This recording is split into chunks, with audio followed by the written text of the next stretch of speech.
Olá, meu nome é Luiz Renato, esse é o projeto Crescer Direito, agregando conhecimento.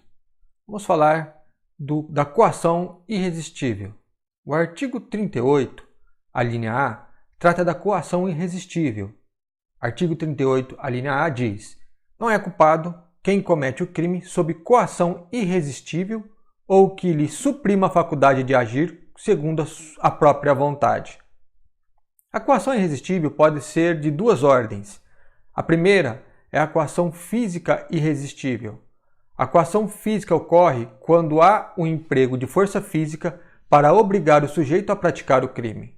O coator emprega meios que impedem o agente resistir sendo coagido fisicamente.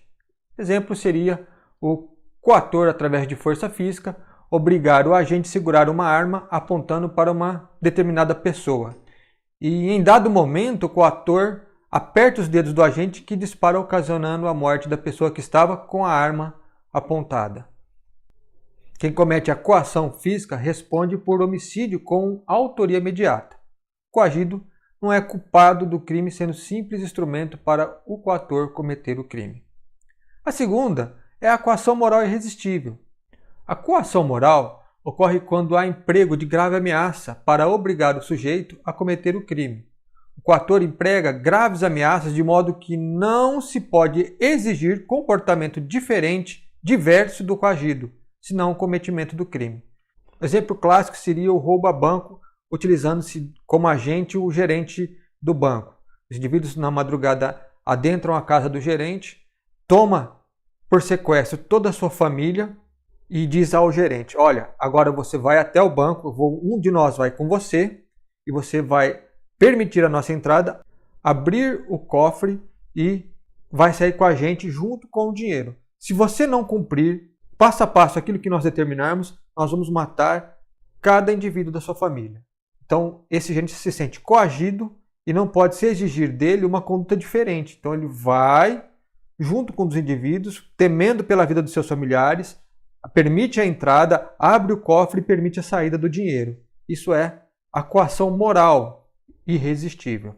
A coação irresistível, em regra geral, é excludente de culpabilidade. Mas devemos ficar atentos na exceção do artigo 40 do Código Penal Militar, que diz: nos crimes em que há violação do dever militar, o agente não pode invocar coação irresistível, senão quando física ou material. Artigo 40 do Código Penal Militar não aceita a coação moral irresistível como excludente de culpabilidade nos casos de cometimento de crimes contra o dever militar, que são os crimes capitulados no Código Penal Militar, do artigo 183 a 203, que trata da insubmissão, deserção e abandono de posto. Nos crimes contra o dever militar, só é possível invocar a coação física irresistível como excludente de culpabilidade. Então, em regra, a coação irresistível é excludente de culpabilidade, mas nos crimes contra o dever militar não é aceita a coação moral irresistível como excludente de culpabilidade, apenas a coação física irresistível como excludente de culpabilidade. Obediência hierárquica. O artigo 38, a linha B, trata da obediência hierárquica. O artigo 38, a linha B, diz: não é culpado quem comete o crime em estrita obediência à ordem direta de superior hierárquico em matéria de serviços. É causa de exclusão de culpabilidade quando a gente pratica o ato em estrita obediência à ordem direta de superior hierárquico. O parágrafo 1º do artigo 38 diz que responde pelo crime o autor da coação ou da ordem. Devemos ficar atentos com o parágrafo 2º do artigo 38 do Código Penal Militar, que diz: se a ordem do superior tem por objetivo a prática de ato manifestamente criminoso ou há excessos nos atos ou na forma da execução, é punível também o inferior. É causa de exclusão de culpabilidade quando a gente pratica o ato em estrita obediência à ordem direta de superior hierárquico em matéria de serviço, desde que ela não seja para a prática de ato manifestamente criminoso. Não ficará isento o agente que ceder no cumprimento da ordem, respondendo então pelo excesso. E aí nós vamos ver os requisitos para excludente de culpabilidade na obediência hierárquica. Primeiro, relação de subordinação do agente. Segundo, estrita obediência à ordem direta de superior hierárquico. Terceiro, ordem manifestamente legal.